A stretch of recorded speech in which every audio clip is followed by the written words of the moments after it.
กับน้ำจิ้มสุกี้ญี่ปุ่น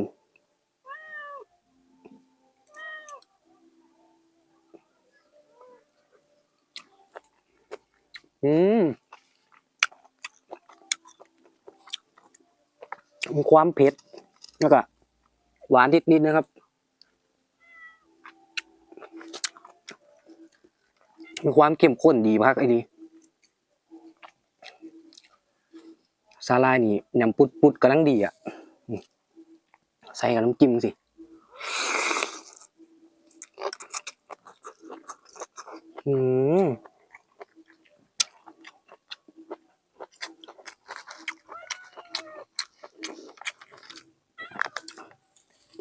ความขาวโบมีเลยครับ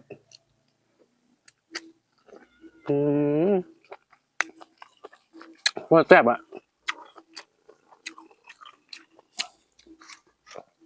สำหรับผู้ใดสายจีต้องจัดเลยครับสำหรับสาลายวากาเมะญี่ปุ่นนี่ตามิเตอร์เกะมิเตอร์กิมกิเนาะนี่